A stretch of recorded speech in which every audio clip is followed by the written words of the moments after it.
Welcome to my Restoring America YouTube channel, where we will show you a common person's approach to do-it-yourself repairs.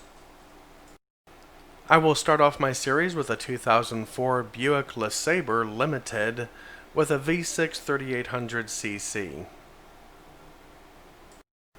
I plan on having this car a while, so you'll get other videos in the future that'll show the rest of the body and some other things like the odometer. I know that's important to people. It has like 89,000 miles on it, and it was driven by an elderly person, mostly to church and back and perhaps to the store. I picked it up from an estate representative. The elderly person went into a nursing home, and the estate representative is the one I got it from. The front left, as you're going to see, has been damaged. The estate owner didn't seem to know that there was any damage to the front left of the vehicle. The lens is broken. There's a crack that you may see right there in the video, and that unfortunately causes moisture, things like rain, to get inside. You can see the lens itself is cracked. I did try to use some plastic clear tape on it. It didn't keep the moisture or the rain out, and all the bulbs blew. It filled up like a fish tank. Anyway, that's one of the things that I'm going to have to repair. I bought a couple of headlamps off of eBay. I bought both the passenger and driver's side. If you've ever bought one or the other, you might notice that depending on the maker, they might not exactly match. So I went ahead and bought a set. This is how the box came, and I swore to myself that those lights in there were busted, but as you'll see in a moment, they were not, fortunately. I cut to the chase, and this is the first look that I had at my headlamp assembly, and I was pleased to find that it was all in one piece, even though the box looked like it was going to reveal something different. So it was all ready to go.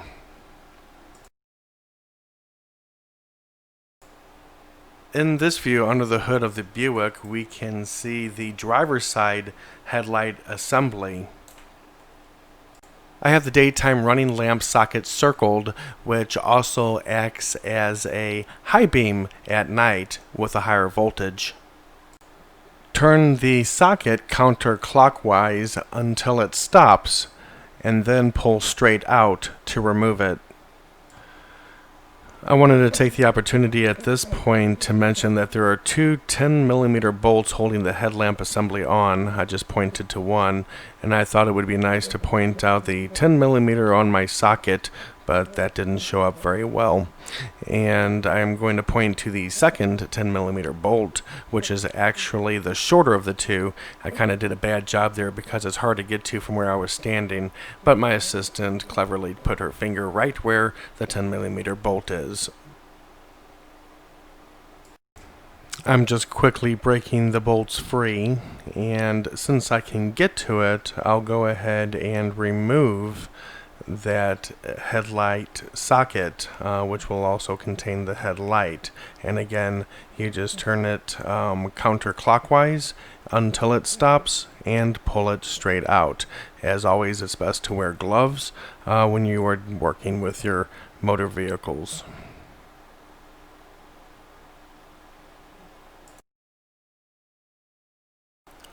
I want to remind you that this headlamp assembly is actually in two pieces. Remember, this is a damaged headlamp assembly, and it was kind of stuck in there. I didn't realize that the fender was pushed so far inboard, and when you shut the hood, the tip of the fender is actually underneath the hood. There's supposed to be like a little gap there, but it's actually underneath the hood, so it's pushed in a lot farther than I thought it was. And at that point, I was kind of worried that the new headlamp assembly would not fit in there because this one was crunched in there. So I was unable to show you the removal of this headlamp assembly in this video. Don't forget, I have a pair of these, so I will show you the right-hand side and do more of a step-by-step on that. But the way I had to remove this headlamp assembly on the driver's side was not so pretty, so I'll just go ahead and cut to the chase. As always, remember to wear gloves and safety goggles, especially when working on damaged and jagged parts. Once you have both mounting bolts out, the headlamp assembly is removed by pulling it straight out of the front of the vehicle as indicated by the green arrow. There is a stud on the headlamp assembly that goes into the fender, and that is held by a plastic clip. It could offer a little resistance before breaking free. My new headlamp assembly came with a new plastic clip that goes into the fender. A good thing that it did, because the old plastic clip was broke.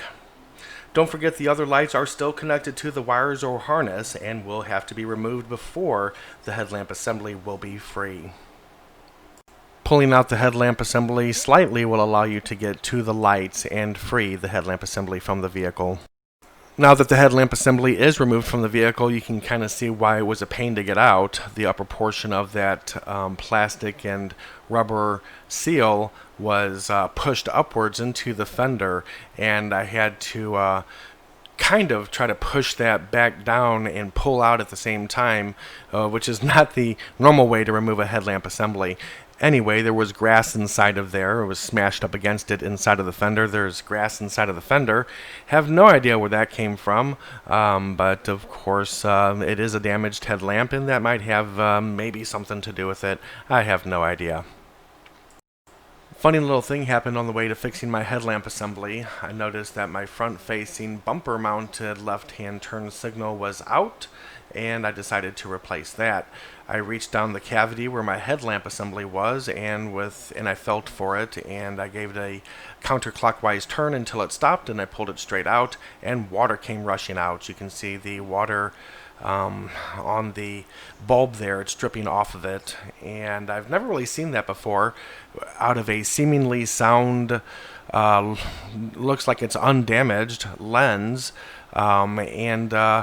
yeah, I had to let that sit for a couple of hours and dry out. I was able to get a couple of paper towels into that lens itself underneath. I couldn't show you that on the video, of course. It was all by feel, and dried that out and let it sit for a couple of hours. So I did replace that bulb as well. After spending $100 on lights at the auto parts store, I'm going to start with the turn signal that was full of water. It's the Sylvania 3157 bulb, and everything's dry now, so I'm just going to go ahead and pop that right into the socket. Unfortunately, I cannot show you how I get that into the turn signal lens assembly. I push the socket and the wires and the bulb right back down that cavity that you see where the headlamp assembly was, and by feel I put it into the lens assembly, and I give it a clockwise turn once I feel that it's in there to, of course, lock it in. I do apologize that I cannot show you that process. And back to the headlamp assembly. I'll go ahead at this point and illustrate the bulbs that go into the sockets. In my 2004 Buick LeSabre Limited, there are actually 4 bulbs in that headlamp assembly. Starting from left to right, 9005 are your daytime running lamps, and when higher voltage is applied, they are also your high beams at night. 9006 are your low beams, 3157 are your side turn signals, and 194 are small running lamps. I laid out the harness the same way that it came out of the headlamp assembly, and what I'm working on now is the 9005, and that is your daytime running lamp slash high beam. There's a little tab on the back that has to be lifted up, and then that way you can pull out the bulb assembly from the electrical connector. Again, these are Sylvania numbers. This is the 9006, which are your low beams, and they come out exactly the same way.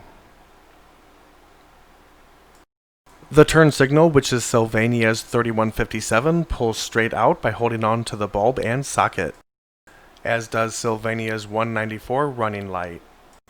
I will replace the lights in the opposite order that I took them out, starting with the Sylvania 194. For all lights, the installation is the reverse of the removal. So for instance, in the Sylvania 194 running light, you simply push it into its socket. This white clip is where the stud on the headlight assembly will go. The installation of the headlamp assembly is the reverse of the removal. Just make sure that you do line up that stud on the corner of that headlamp assembly with that clip on the fender or in the fender. And this was my first attempt at a video. I had a lot of fun doing it. I gained a lot of experience, and I look forward to doing more. I'll go ahead and end this video here because in order to get that headlight in that damaged area was a bit of a struggle, but I did get it in there. Again, there's only 2 bolts that hold that headlamp in there. And that's about it. Thanks again for watching.